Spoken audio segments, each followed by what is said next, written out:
Why is all of your gaming surrounded around emotional trauma? Oh my God.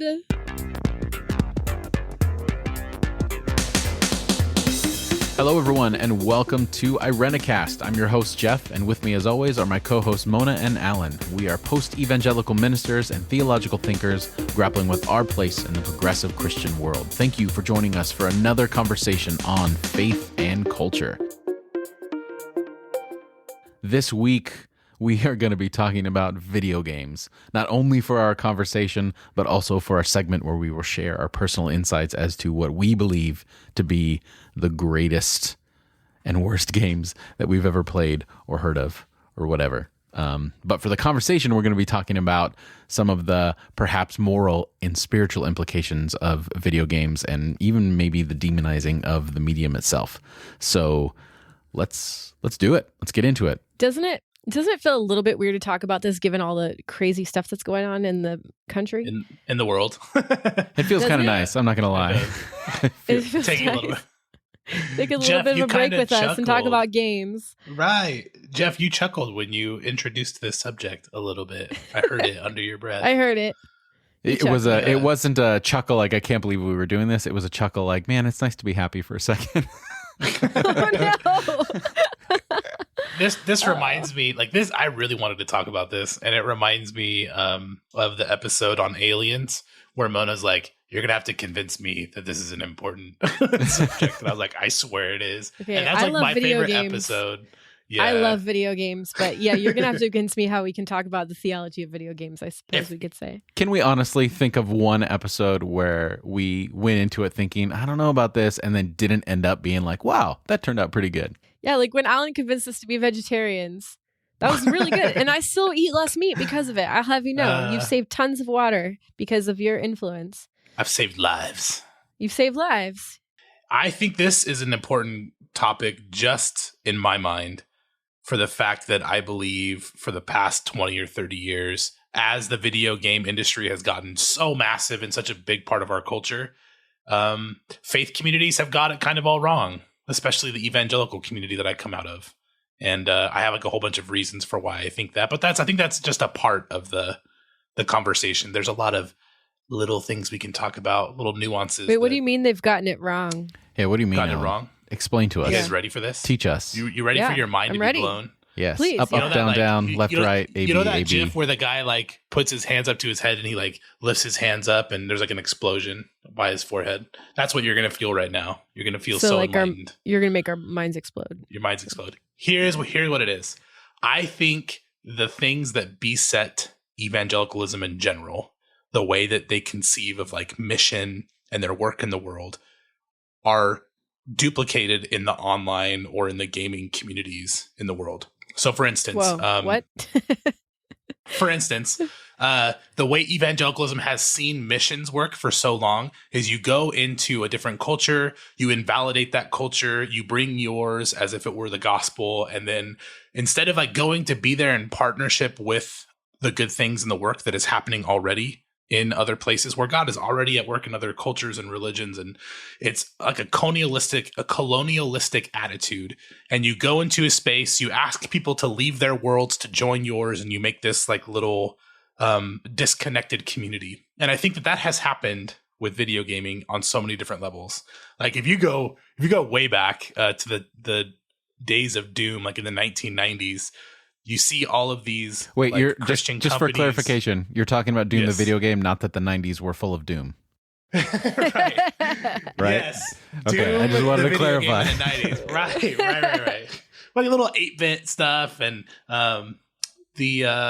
there were Christians who started creating like Christian games. Right. They saw how evil the gaming like system was, so they were going to create these alternatives for Christians to buy. And so there's this one guy who was trying to create the game Catechumen, is what it's called. Catechumen being a reference to like the people who were learning in the ancient church, you know, going through the catechism to learn about like what it means to be a Christian. Anyway, catechumen is this Roman soldier, this Roman guy who is going through the catechesis to become a Christian in the ancient church, and he gets imprisoned in Rome, and he breaks out and has to find his instructor, the Christian that's helping him become a Christian. And so he has to fight all these demons, just like the Doom game. It's almost like a reskin of that game. And so he has like the sword of the spirit, and there's an angel following him, and he has like the armor of God and all this stuff. All that to say, there was an entire industry that was created at that moment of alternative media. Like the church provides this alternative space over and against culture. We've seen that in the God's Not Dead movies and stuff like that. Oh yes, I'm well familiar with those. Well, yeah, Alan, right. Before you get too much into that, I want to just clarify one thing that you're talking about. So I agree. Like we had the evangelical churches that I grew up in, we had a tendency to create our own because the world's was bad. But exactly. That is.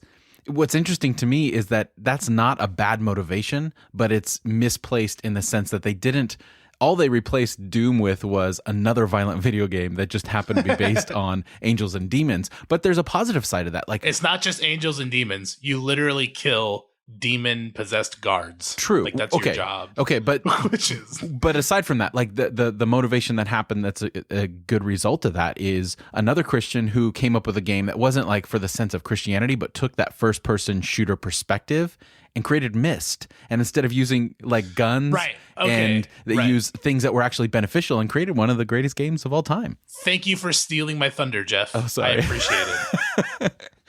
All right, well, continue. Yes, I would say if you look at that game, you're referring to Myst, which is one of the greatest games ever created. It's definitely a different flavor, and I think that's a faithful way of doing like game creation as someone who's like a person of faith. And but there's almost like this need to just pump out all these Christian versions of stuff, and it highlights like theological problems for me, thinking that like we're going to be better than the world, or we're better just because we have a Christian label on it. And there's one game in particular, when I was in college, it came out, and my college roommate and I at a Christian Bible college bought it and played it together. I think I know where you're going with this one. The Left Behind series video game. It was a game? Yeah. Eternal Forces is what it was called. A PC game. It came, we bought it. It came in a little box with like CDs and stuff. And just to give you an idea, you command the forces of Christians to like fight and pray. So you're basically like throughout the game, going through this process of praying and getting up enough energy through praying to go kill people, like kill enemy units, and then like only people that have the mark, right? Because it's too late for them anyway. Only people who have the mark, right? Basically zombies. People who follow the Antichrist, and it like lowers your spirit bar and requires extra prayer. All that to say, when the Christian forces of culture tried to create this alternative gaming arena, other than Myst, Jeff, it basically created a caricature of theology, and it like participated in this like bankrupt version of what Christianity really was. And it's not just because of the theology of it. It's like once you define your media over and against all the other stuff, like it becomes a caricature. That's why we know Christian movies when we see them, right? And isn't there something philosophically though that cheapens the truth of what you're trying to say when you turn it into a game in any capacity? Yeah, maybe. Huh. Oh, see, that's another question. Is video games a valid art form? Like, because that kind of like... Oh, I think it's totally a valid art form. But if you're trying to preach like eternal religious truths through a game, like, is that even possible? Right. Maybe they just, I don't know. Through a maybe war game? Yeah, right. They just bit off more than they could chew, and it just wasn't believable or something. Like, so what's the critique here? I mean, I think it is interesting, the theory that like birthed a whole alt cultural movement of trying to like present other forms of culture that were similar but somehow safer and more Jesus worshiping, I guess, than the secular. So it's a form of separatism, is what we see a lot in different culture. You see that in Christian music industry, right? You know, Jesus prayed in the garden, like, it's not my will that they be taken out of the world, but that's a famous thing in John, but they'd be a participant in the world. And like, just like in every other arena of human existence, Christians got in here, and then they said all of this is bad. Literally, all these video games are bad because they're secular, and you should only participate in the ones that are good because they're Christian. And so like creating these communities was a way of, I think, speaking to what some people felt, especially in the 90s, especially around like Columbine and stuff, that video games were causing people to go on shooting sprees and they were causing violence and they themselves are immoral. I think what I'm trying to get at is like a whole bunch of different things. I appreciate Christians who enter into the art form and enter into the community itself instead of just creating this other community outside of the gaming industry. In an attempt to condemn the community, right? Yes. That seems to be the that's key. The same for music and movies. It's not participating in it, it's condemning it. Yeah. Right. But also, I'm also trying to make the point that touches on the morality of gaming itself, like the morality of video games themselves. I heard so much when I was younger and when I was a youth pastor. We used to put on video game parties and stuff, and I'd have to wrestle with the morality of like, hey, this is a shooter game where you shoot aliens, and this is a game where you shoot real people as if you were in the army, and like what's the morality surrounding those things? And I think for me, on an individual level, not as a youth pastor, like totally set that to the side, but like what's the morality of a video game in and of itself? I'm less interested in, oh, is there witchcraft, therefore it's evil? Is there killing in this game, therefore it's evil? And more interested in like the world that a game presents to me is what's moral or amoral or immoral. Like the Left Behind and the Catechumen games, which are Christian, to me are immoral games, because they present a world to me where like someone's not a Christian, therefore they can be killed based off of solely the idea that they're not a Christian. You know what I mean? And it demonizes people who are from a different religion. So for me, like that's an amoral thing, whereas millions of dollars went into this and people bought it because it was so Christian. Whereas I look at a game like, for instance, BioShock, which is very violent and it's very creative, that is like a much more moral game because it presents a world that questions laissez-faire capitalism and all sorts of things. So hopefully that's not too much at once, but I'm interested in the layers of morality. This label that I've heard my whole life that something is Christian, like who gets to decide to slap that label on? It's like you see this in so many alt cultural things, right? From art, like I'm thinking of like Thomas Kincaid, who like embezzled money, but somehow he's still like a Christian painter. I don't know. I don't get it. Like, how do some people just get to like have that title and claim it and own it and stick that little label on, and it's a Christian game? Like, what makes that a Christian game? Just because someone says it is, doesn't make it Christian. Or a Christian made it or something, and then therefore it's a Christian game.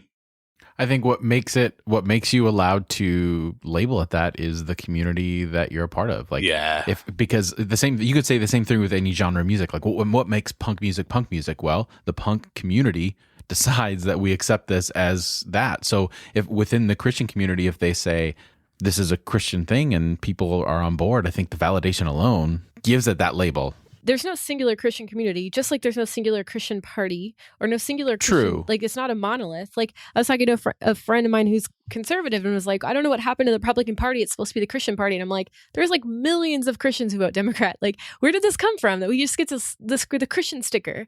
It pisses me off. It doesn't make any sense. Well, to true, me. but that's the community has co-opted that term, and most people that aren't involved in any sort of Christianity, if they think Christian, they think that brand of Christianity, right? I really like where you're going with this, Mona. I do. Why? Because I think it touches on something I haven't fully been able to voice yet. Like I've written, like one of the first things I ever wrote on the blog was about casting pearls before swine kind of thing, creating all this Christian merchandise just to pump it out there, whether it's like not really Christian or not. Like, how does a shirt become Christian? How does a table become Christian? You know what I mean? Like anointing oil usually is the first step. And then some sort of ritualistic prayer. Like, can I buy a Christian car? You know? Yeah, I mean, that would presume that like everybody who's ever made anything as like that thing that they make has to be slapped with the label. Like Martin Luther said, Christian shoemakers make really good shoes, not shoes with little crosses on them. I'd hope that that's not like a myth. I think he actually said that. But that's the point, right? Is that Christians are engaged in like creating really quality things because they're a part of the world and appreciate the world, not slapping a cross on a mint and saying this is a Christian mint now, you know? The testament, yeah. Well, okay, so so we're talking about whether it's it's ethical or not, or valid or not, to create alternate cultures? Not that are necessarily. Christian? Okay, because I think people can do what they want in that regard. Yeah, right? absolutely. I'm just looking at the history of what has happened. Okay.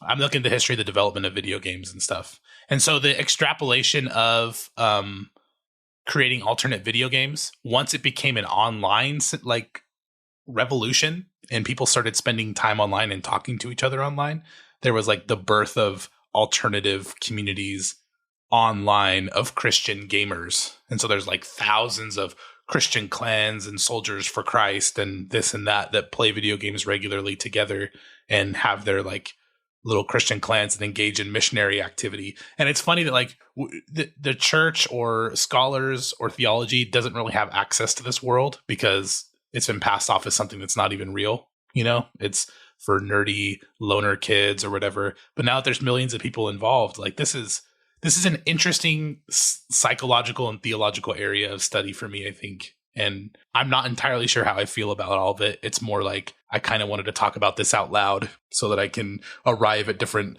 ideas and thoughts about it and hear what you think. Well, we all evangelize the thing that we are most passionate about, right? Like if we believe that reform needs to happen in a particular group that we are a part of, that we are invested in, we are going to express a certain amount of our frustration and try to make it difference, right? So from someone who's coming from a Christian perspective and they believe, or from someone who's coming from an evangelical perspective, I don't want to make the same mistake that we're complaining about with the idea of using the word Christian, but if they're coming from that perspective and they're entering in an avenue and an arena that they believe needs reform, then it's only natural that they're only going to try to engage that thing. So I think what you're saying, Alan, is right, is that by creating a separate space for that, they are almost counteracting their very own mission by, instead of engaging and evangelizing, they are now separating and condemning. Yeah. When I identified more as an evangelical, I actually wrote a paper, a really long paper on video games and evangelizing and stuff. And I think it's posted to our website. And I may or may not feel differently about it now, but my main critique was that evangelism or whatever is like, it's just gone about the wrong way by the church in general. I think where I'm at now is it's more about partnership. It's more about being true to what you think and what you believe and not forcing Christ onto all these different things, you know, all these different, it's as if you are going into a game space and saying, you're all doing it wrong. You're all immoral. You have to leave your space and come join mine in this Christian clan or whatever. That is the same thing that colonialism did when we went to Hawaii and told them all your culture is wrong and we're going to end it. And we're going to like ruin you economically so that we can change your culture and destroy it in the name of Jesus. And I feel that about video games online. That's what Christians are doing right now. And it feels disingenuous. That's a good analogy for sure. Yeah, so it makes sense. My question is, it sounds like video games have sprung up on the bedrock of, like you said, some of the earliest games being Christian, and it sounds like, from what you said, I don't know if we tease this out fully, but those games, were they designed to evangelize? Yeah. Like, I would imagine that they would get funding, right? Yes, from churches. No. They were supposed to satisfy Christians who wanted to play a game and didn't have a game to play. And yeah, at but that's the same before time, games were popular. That's really interesting to me. Like, Doom was pretty popular. There was like Wolfenstein. There's quite a few games coming out. Yeah, it was growing quickly. I think that's an important distinction. Like, I think that part of what we do is I don't know. I didn't get a lot into the Christian games. I didn't realize there were a lot of Christian games out there, but I did work in a Bible bookstore for a while, kind of in the 90s, in the advent of kind of the rise of the contemporary Christian music to a place where there were not a lot of Christian games at that point, Jeff. They were just coming out. But what I'm saying is, like, I never got into the Christian game thing. I don't think I was enough gamer to really get into regular games. But what I'm saying is, like, there seems to be a parallel with that idea of, on the surface, their tools for evangelism seem to be just marketing tools. Like, they know that that's what the Christian community is going to get on board with, but the real thing is, hey, there's a real market here. Let's take advantage of it. You know what I mean? Like, the evangelical nature of it seemed to be something that individual purchasers used or didn't use, but the marketing part of it seemed to be just more about, like, well, there's a good market here. Christians are spending money and we should tap into this. It worked with music, and let's jump on board with games. And I think there was probably some people who raised funds with evangelicalism in mind or evangelizing in mind. But it was more like there's parents who are worried about their kids playing these games. There are parents who, after Columbine, are worried about kids playing Doom. So let's sell catechumen. Same thing with music too, right? Yeah, for sure. I mean, music was... We're worried about rock music, so my mom did that. She bought a bunch of Christian music because it was a better alternative to Weezer and all the other stuff. Well, how many posters did you have on your wall that said, like, if you like this band, you'll love this band? Yeah, dude, I love that. Yeah, but you have to understand what happened in the 90s, that Satanism was considered really popular in the death metal scene. And there was actually like a very real and present like political milieu where it seemed like Satanism was becoming like kind of mainstream. Like all of these artists were embracing it. And we were told that the baking soda had symbols of Satan on it too. I mean, all kinds of, there was like a demon behind every bush. I'm a 90s kid. I remember this stuff. And so I think there were real reasons why Christians were afraid. I don't think they were but that wasn't exclusive to the 90s, and it wasn't even more popular in the 90s. Like you had that happening with the Beatles, where, you know, or in the 70s with 70 music, if you played the music backwards, especially in the 80s. Like if we're talking about like the height of Satanism, it was the 80s and the metal and everything that happened there. So I think that's kind of just been an ebb and flow perspective on death metal. But now it doesn't matter because rock, no one likes it anymore, which makes me sad. And at that point, games are more immersive, so it became more of a moral issue. I think parents who would let their kids listen to quote unquote secular music wouldn't let their kids play certain games because it's more immersive. You put yourself into it much more. To me, that's the defining thing, is like, I'm not one to condemn any new medium. Like we always want to demonize the new technology or whatever. I think every new way in which we participate in entertainment or tell a story or express our art is going to have good and bad expressions of that. And I think that the potential for video games are endless, and there's great things, especially with right now the advent of VR. Like the whole concept of narrative can be flipped on its end because of this. Because like in a book, an author guides you through a narrative. Like they want to tell you a story. In a movie, it's the same way. But creating a world that has multiple narratives, like the skill and the beauty that can come of that, like potential where no other medium could allow for that is amazing. It's wonderful. It can do so many great things, but it can also do so many bad things, because it's not even just something that you're reading and you're participating mentally, but you can physically participate. You can, like, you are actually a part in guiding the story within a story within a story. You know, it's like this weird Inception thing, but it's amazing. It's wonderful. Like there's so many things that we can do. And I just think that, for as many amazing opportunities as there are, there are that many negative ways in which we can go, which I think is a little bit understandable, and how it can get a little bit scarier as we move along. I keep saying it over and over that people are migrating from the world to online worlds because they find it, for whatever reason, better, you know, more worth their time. Whether it's they have more community, quicker community, easier community, or it's more fair. Like the real world's not as fair. True. And I think that line is getting harder and harder to differentiate. But at the same time, like, again, it's that balancing act. Like we just got one of those little headsets for our cell phones, like the little VR helmets to stick your cell phone in. I want one of those. And my girls love animal videos. Like they watch this YouTube video about this guy named Coyote Peterson who goes around and captures all the animals. And just like a few days ago, we went down to the water and they started pushing over logs and they caught like this whole thing of salamanders, and they were super excited. Like they just love this. And the first time we put the little VR helmet on them, we got one of those 360 videos of someone underwater, and you should have seen them. It was like, oh my gosh, I'm here under the water, and they were saying, there's a fish, and you're just watching this little girl with a headset, and she, in her brain, she's in this new world where she's seeing all these different things. So I think it's just like anything else. I think we just need to be balanced and be in awe of what it can do, and be wary and cautious of the other things that it can do. It's interesting to me that I see a lot of we were just criticizing Christians kind of for being separatist and for withdrawing from society and from community. And to me, my experience with video games is that it does the same thing. I've known people personally who play video games like 12 hours a day and like completely withdraw from their lives, from community, from their responsibilities even. I mean, there have been cases of child neglect and all kinds of strange things from people getting addicted to video games. So I think that it's an incredibly powerful medium for that reason. What my question remains is like, this is such a powerful medium. It's kind of been relinquished by people who kind of like take their works and themselves seriously, right? Like, I mean, the video game industry is like, I don't know, billions of dollars of industry nowadays. So it's like, it's such a developed and intensely developed, intensely entrenched, like intensely broad industry. But like you said earlier, Alan, it's like most people don't really take it seriously at all. So I wonder what will happen in the future if, millennials and Google generation people get older, people who've been engrossed in these video games and know the kind of power that they have. Like, what would happen if, this is my great big what if, what would happen if we started using video games to solve social ills? Like created, I don't know, like a Pokemon Go, but like for social issues or for helping or for volunteering.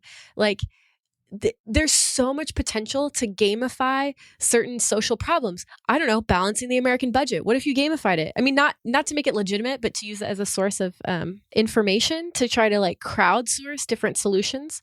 Some of the most brilliant minds of younger generations nowadays, particularly males, but also females and people of other genders, are playing games like hours and hours and hours a week. That's like wasted human potential and in intelligence.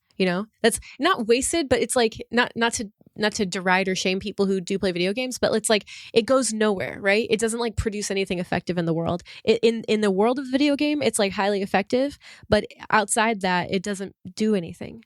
I don't see video games in that kind of light, like not doing productive things, doing things in the real world, just because I've experienced how it affects people on like a communal level. There are good things that I can point to in the recreative space that gaming, even if it doesn't change anything outside of it. And I'm sure you feel the same way. But what you're talking about, like before that point, you're talking about gamifying stuff. And that is fascinating. There's a TED Talk on gamifying. Have you seen that, Mona? I think you and I might have talked about that. Yeah, it's really good. Really good. We've started doing that to like fitness and other things. But like, what if we can expand the concept of gamifying, fixing social ills? Like my brain is off to the races right now.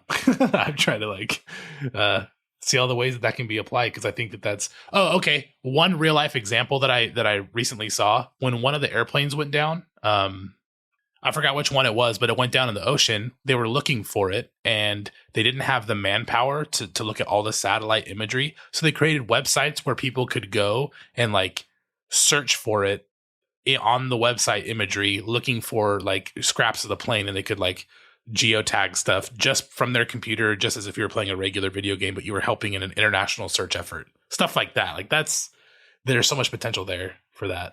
There is, and the tech community is already doing this. Interestingly, there are tech websites that pull expert advice, and as the experts offer more advice, they're seen more and more credible, and they actually get badges, and the badges they can put on their other portfolios.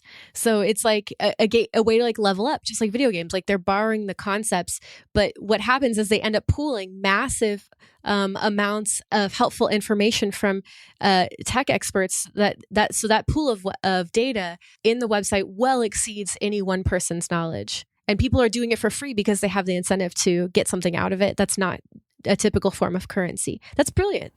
I think that's the whole point of any valid art form, right? Like, is bringing people together, is creating something and creating a space where people feel like they have something in common, whether it was a painting or a piece of music or a movie or whatever. Like we've created these spaces where we can come together and have something in common. And now that we can participate in those spaces, again, I think that all that you're saying, Mona, is 100% right on. Like there's so much potential for not only personal enjoyment and wonder, but connection and to do good. And I think it's just a matter of really recognizing that, and then also realizing that it's good to participate in things like, I think gaming fitness is great, but my problem is we're also gaming war, and we're using real guns in real situations, and for all the realism that comes with connecting with people and all the good that can come to that, then there's also the negative side of that. I was listening to something earlier where they were talking about this new VR experience that they had.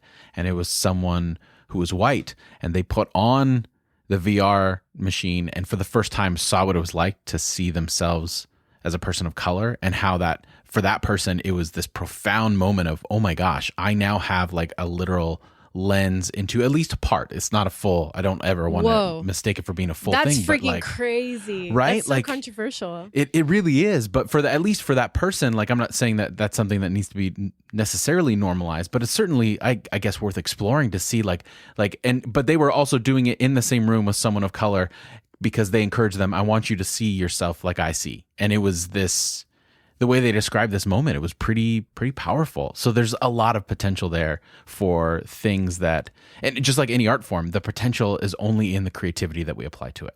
Yeah, I agree. To me, it's like a travesty that like so many games are just war and violence. Like, can't we be more creative than that? Well, there's a reason for that. I mean, like the army itself created, this is what I get passionate about, media connection to military and the state violence, like not just news and advertisements, but into like the army created literal video games that were multiplayer, state of the art, connected people, were super immersive. You had to like log into your character and go through classes where they would teach you how to play your character. You'd have to sit there through all this education. Then you can go out and like start fighting and stuff. And it was so realistic and immersive. It was funded by the American military. And so there's this idea that like there are real world pressures that have invested in creating violent video games for American youth that desensitizes them. Like in Vietnam, people lost their innocence and came back wounded. Like more so as a culture on the whole, we were wounded. Our innocence was kind of lost. And there's a sense that like, yes, people go out to war and experience things, and they have on an individual level horrific things they have to deal with. But as a culture, we're less wounded by all the violence that we experience because we've been investing in the entertainment value of it.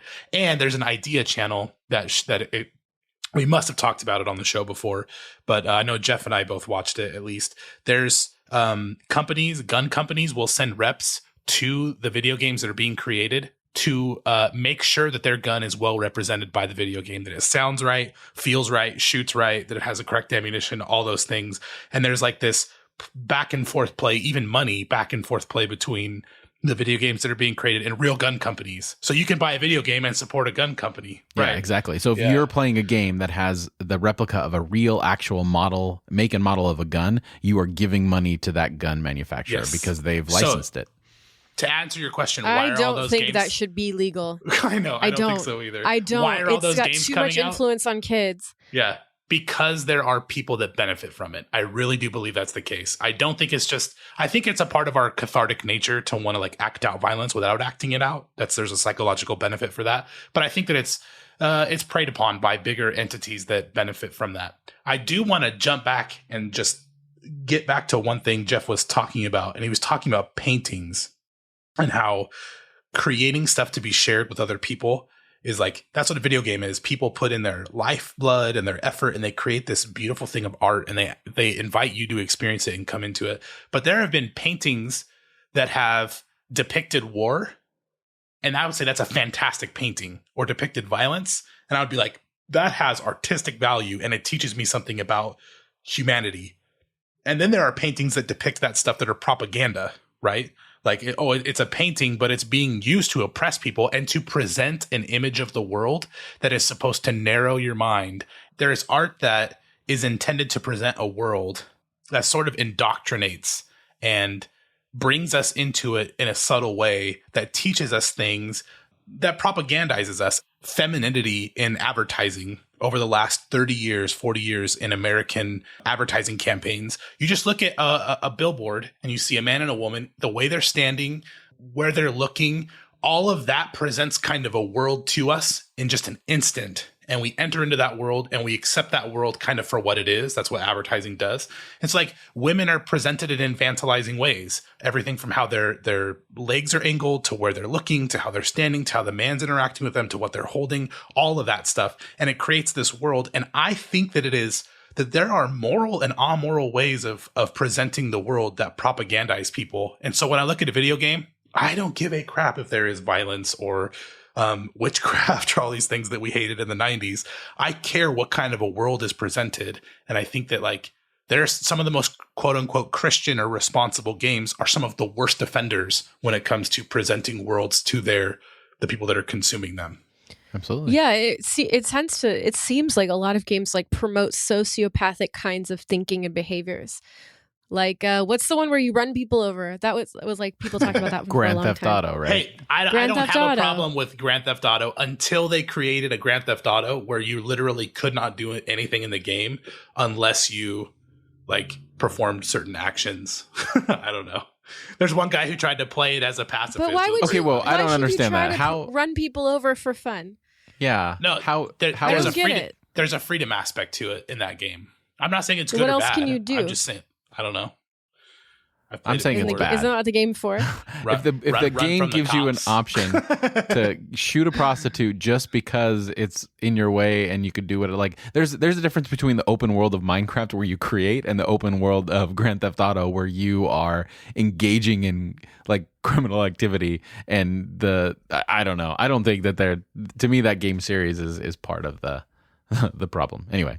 That's my. I Yeah, see, I I have don't to agree with necessarily conservatives to an extent. Is this game like I don't even think you have to bring theology into it or religion. Does the game value life or doesn't it? It's a very simple question. But the argument, just to play devil's advocate, would be you're killing pixels, not people. That's crap. Yeah. Is it? That goes against everything we've been talking about Absolutely. for the past like half hour, 40 minutes. You know? Not Yeah. sort of. I think it can and it can't. I think it could. Right. I'm failing to understand, Alan, how you've gotten What on the this part heck? of the conversation. I don't understand. Here's the thing. I played a game. I played a game with a friend. He's like, "Oh, just try it. You'll like it. I mean, you're not killing real people. You're killing zombies." So I get in the game, and I can't remember what it was called. It was like a PlayStation game or whatever. You're either American or Israeli military as a protagonist, and you're killing people who have like dark colored skin and look like zombies. And like knowing the colonial history of the term zombies comes from like the Caribbean and actual colonizing context where the colonizers were seen as zombies who could like snatch souls. It's like this comes directly out of post-colonial theory. Like I could not play this game because I'm like, you're killing people of color who like zombified people. Like it's with giant guns and your skin is white in the game. That Like, is an what the interesting. hell? That's a good line of critique. That's the kind of critique I'm interested in. In like you're looking at it's not the killing itself for me that is like so immoral or the violence or whatever. There's other levels to it I think that are amoral or immoral. Maybe I'm wrong. Maybe all killing should be demonized or something. How is it different for a kid to play 10 hours of games where I'm he's shooting, not he or thinking of a she is kid. shooting people? No, hold on. Just follow with me for a sec. Sure. Okay, a teenager. How is it different for a teenager to spend like, or any person? Let's just go with a person. How's it different from a person? For me, to spend 10 hours of my time on a Saturday fake shooting pixels versus laying on my bed in the dark, like fantasizing about killing people in my head.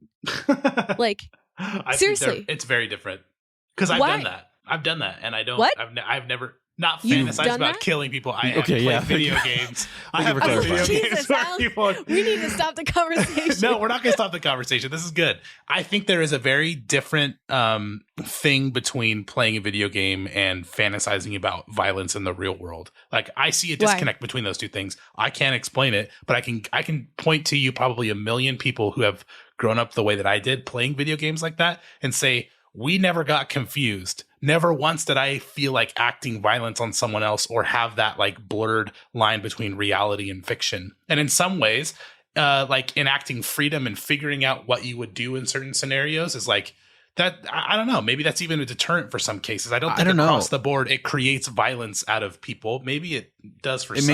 Maybe it doesn't create physical violence, but a lot of the advent of the vicious trolling that we see is coming from gamer communities. Like Gamergate was this huge thing. Like they weren't physically assaulting people, but they were assaulting people nonetheless with their words and like their threats of there were at least threats of physical violence, like in alarming numbers. So I don't think that you can separate the two. And I think that it's not just shooting pixels. What came first, the chicken or the egg, though? And maybe this is what you're going to say, something along the same lines, Alan.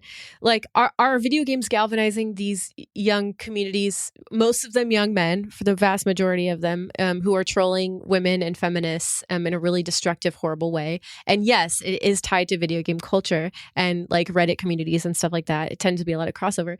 So what comes first? Is the video games like galvanizing those communities to do violence, or are those communities already disenfranchised and angry and they're just finding a place to gather around the video game?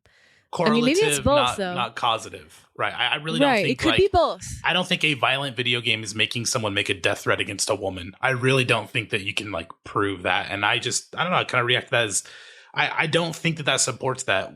I'm more I don't think that you can. It could be that antisocial nature of video games in some contexts like fosters that. Sure. But like the mechanics of a video game itself, like as far as just the way what it's like playing it, I don't think that creates those things necessarily. I'm interested in, there are gaming communities where people maybe playing one team versus the other, like Halo or something, and they're shooting each other, right? And like killing each other and respawning and doing it over and over. But the conversations that are happening between the people on this team and that team and like learning to be able to converse across like boundaries with enemies and stuff like that actually create some really beautiful things. And I've seen it happen. And I don't know. But you can't at the same time discount the content of the games themselves influencing that behavior, because you take out the violence of it. You have to take out you have to bring in the depiction of women, and that's directly correlated. That's what I'm arguing for. Right. That's what I'm arguing for, is the world that's presented by the game is sometimes immoral. I do believe that. Yeah. And then perpetuates real life immorality. Like you can say a troll, they're just connected, but they're affecting real life when they viciously and attack and threaten someone with whatever they're doing online through chat or Reddit or whatever. Yeah. By the way, can I just say something that's a personal, like, that I hate? Just a personal peeve of mine. You know how people say troll? They think of troll as in like a cave troll. When troll was I always think of the troll under the bridge. Yeah, right under the bridge. The original term, in my understanding, because I was a part of gaming culture when it rose or whatever, is that troll is like when you're fishing. When you're fishing and you're trolling on the water is when you have like the line behind you and you're moving through the water on a boat or something, and it skips across the top and a fish will like nab it. So you're actually trying to get a reaction. That's what troll is about. You're not this nasty little beast. You're somebody who's trying to get a reaction out of other people. Anyway, I think that makes you a nasty little beast, but this is my opinion. Maybe it does. All right. Well, so where do we land on this? What are our closing thoughts? I don't think there are closing thoughts or necessarily. I think there's just so much involved. It's a very complex issue. And to say that something is good or bad based on whether it's Christian or not, or based on whether it has this element or that element, is to ignore that there's entire communities of people that find meaning in this, and to ignore how God may or may not be active in that. What do you find meaning in it? Talking to people.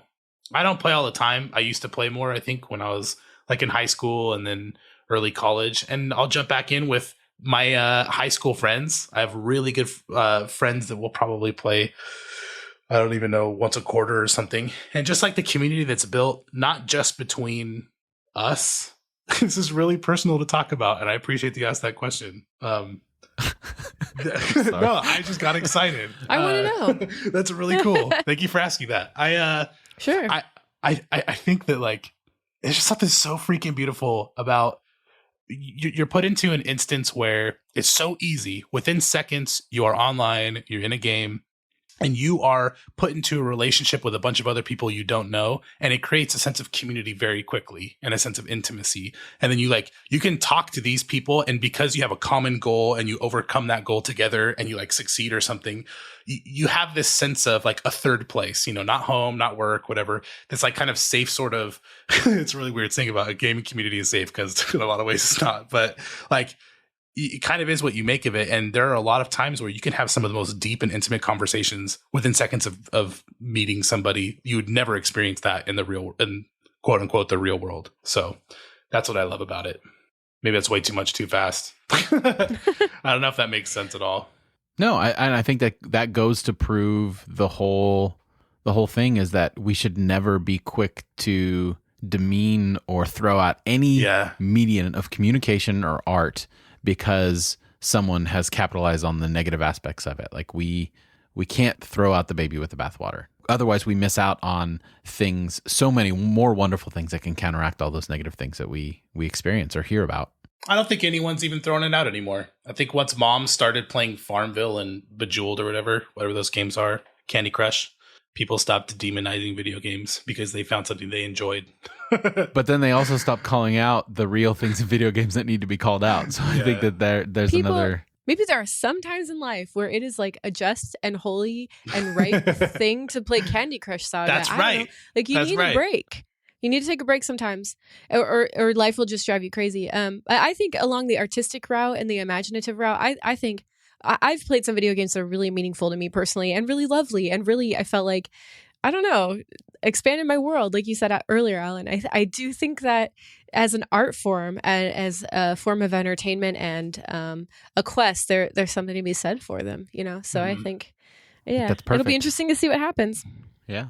That's a perfect transition into ending this conversation and into our segment. So let us know what you think. If you want to add your voice to this particular conversation, you can comment at the show notes at irenicast.com/93. And there you'll find a complete list of all the other ways to follow, like, and contact the show. That's irenicast.com/93. And on the other side of the music, we are going to be discussing our favorite and least favorite gaming experiences.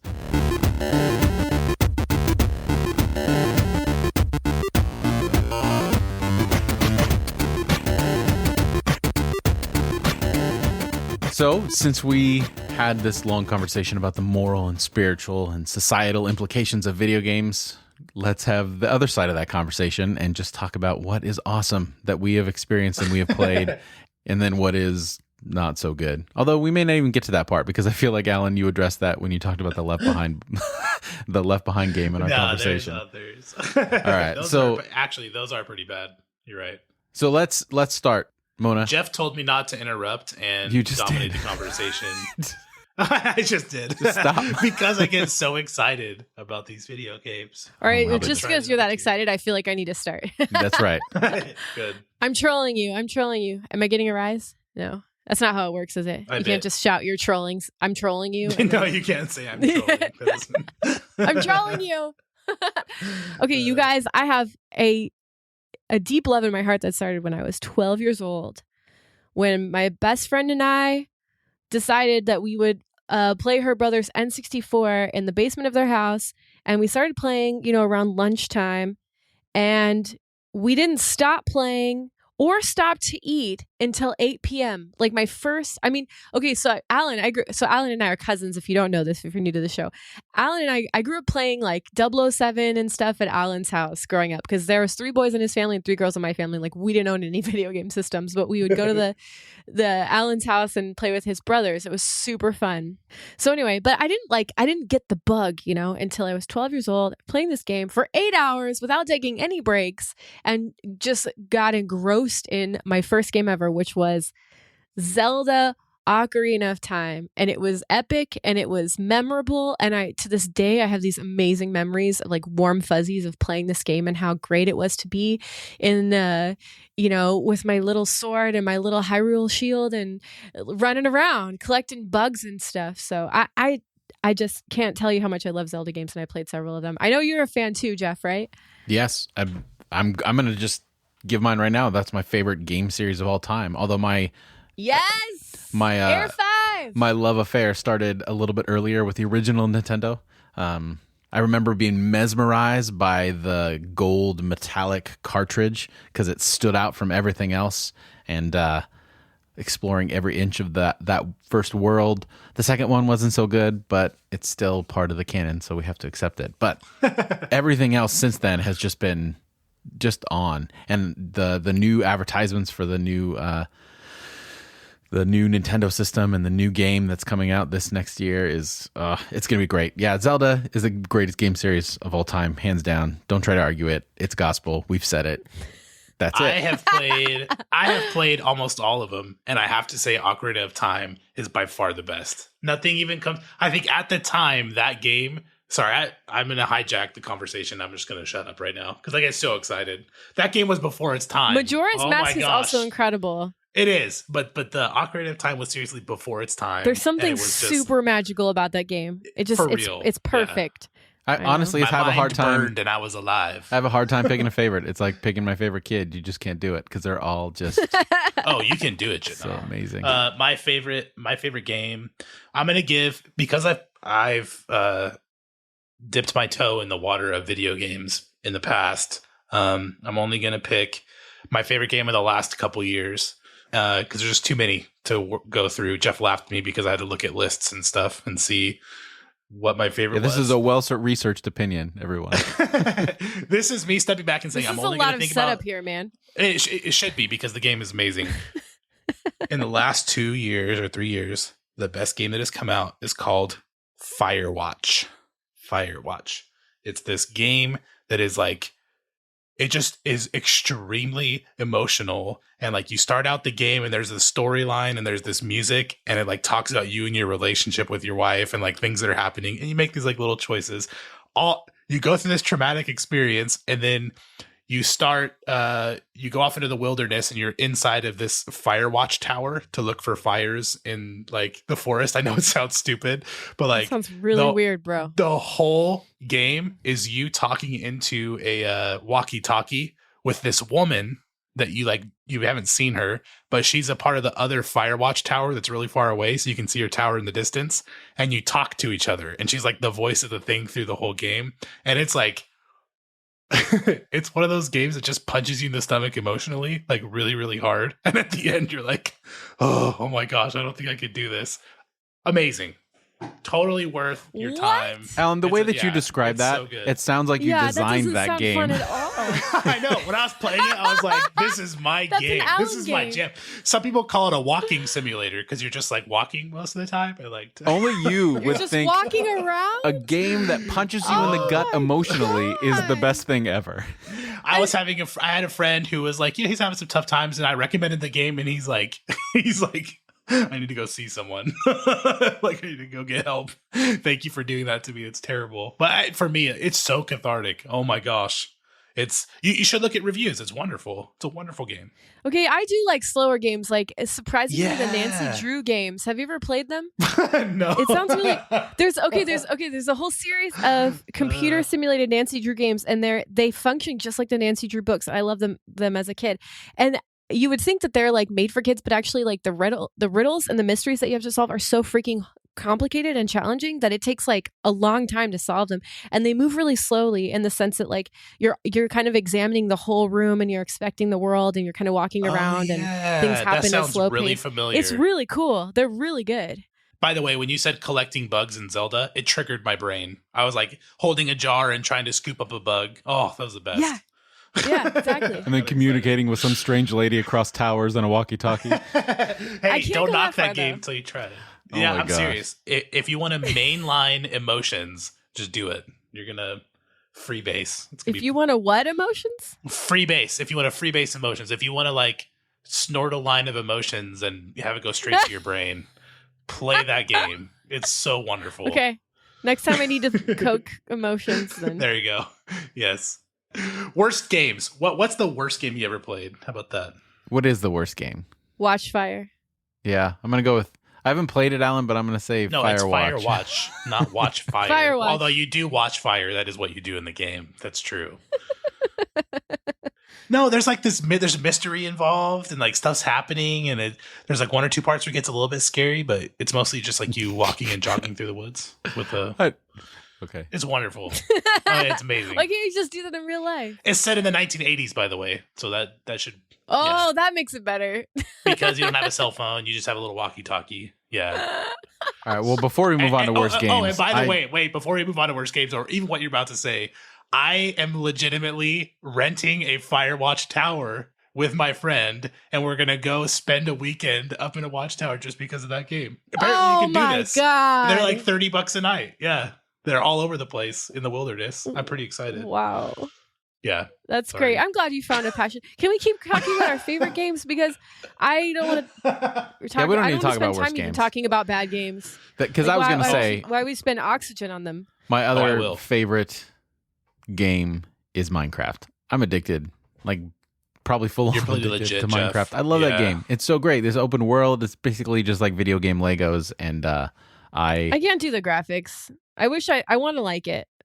You just have to believe once and you're hooked. That's it. You have to pretend that that the mean? graphics don't matter and like believe in the world, even though I it looks can't. like But that's why I like it. Visual I like person. the graphics because it's like this simplistic design. It's just like blocks. Like you would sit down and you would like build blocks with a kid. My eyes and get bored. You made love fun it. of me I for want to like it Firewatch, so badly. and you're like, I love playing a game with blocks. It's the best. Okay, well that's that's because I want to be like a child and have that freedom, not emotionally tormented for my life. Like which one's weirder? Your longing is psychological discomfort, and my longing is to have the simplicity of a child. So Jeff and I spent about a week playing Minecraft, or a little bit longer than that, playing Minecraft together, and I built a sandcastle, and it was pretty Dude, awesome. I love the amount of dork that's happening in this conversation. It's making me really- Okay, I have an iPad game to recommend. I have a couple actually. Have you guys played Two Dots? Yeah, it's like Candy Crush, but with dots. Oh, it's so much better. Well, one more of well those designed. games. It's like actual Yeah. like puzzle based. My favorite iPad game would be Out There. It's this really indie, like artful game where you wake up inside of an alien ship and you're just going from planet to planet trying to get what you need to survive. And Oh, that sounds cool. it's kind of comic book-esque, and it's gorgeous. It won all these kinds of awards. I bought it because of the awards. The music is good. So Out There is, but I don't want to talk about games I like. I want to talk about games I hate because there's just one. Why? There's one that I was never good at. I'm not kidding. It doesn't matter how much I played. Everybody beat me. Everybody laughed at me. And I'm like, I have childhood trauma because of it. And it's that game, What was it? Worms. You know, Worms, where like the little worms are jumping. that's and they, one of my like, shoot favorite rockets games. and I stuff. love that game. I sucked so I could not do it. I couldn't do it. It hurts me still even thinking about it because I could never master that game. That's how I feel about Halo. Every 3 Really? seconds I die. I I get hated shot in the head. Halo. It was It was terrible. so fun. I think I played Halo Okay. with you probably as my cousin, and probably The game, yeah, I think we did actually, but I didn't like it. The game I want to recommend on iPad is. Do you guys like MC Escher, the guy who does like the 3D? Yo, this game is awesome. Do you know what I'm talking about? Yep. It's called Monument Valley. It's like $5 on on iTunes store, but it's like worth it. It's amazing. It's puzzle games and the graphics are beautiful. I like And the puzzle music. stuff. Talk about a game that won awards. That game won all kinds of awards for being Yeah, it's so gorgeous. artful. I literally one time Googled artful game and that came up. Nice. So that's Did you guys ever play Oregon Trail? Because that always holds. We have to talk. We can't end this segment have to without talk about talking Oregon about Trail. Oregon Trail. Yeah. Did you know that we tried to do that in our class because of that game? The video game came out. Everybody loved it. Then we tried to do it in my junior high class, and my teacher killed me off at the very beginning. So I just sat in a corner for like 3 weeks while everybody played this game. It was terrible. Why is all of your Yeah, I gaming hate it. surrounded around emotional trauma? Like, Oh my god! my goodness. This is supposed to be a happy conversation. I led my family to a well to get water in Oregon Trail in my like classroom. And she's like, "Oh, Alan, you're dead." And I was like, "What the hell? Like, why me?" Whoa, It's so that's sad. terrible. I hate Oregon Yeah. Trail. I hate The, those games. Oh, those, it's so those type good. of games. That You game hated is- it? I didn't That like it. game's awesome. You How can about play it the online Sims for or free. Sim City? I love the Sims. I like Sims. I like anything where you I have just kind like of a free designing the world to build. houses. Yeah, Yeah. that's fun. That's That's why I so like fun. Minecraft so much because it's that same concept. I like the open world, do what you want. I'll But that's just- because I'll I don't just like play the Sims rules. and then I have so many more options. You don't like rules. Oh my goodness. All right. Well, I think that will do it for us this week. If you enjoy what you hear and you want to support Irenicast, you can go to irenicast.com/support for all the ways in which you can do that. So for this week, I'm Jeff. I'm Mona. And I'm Alan. Thanks for joining the conversation.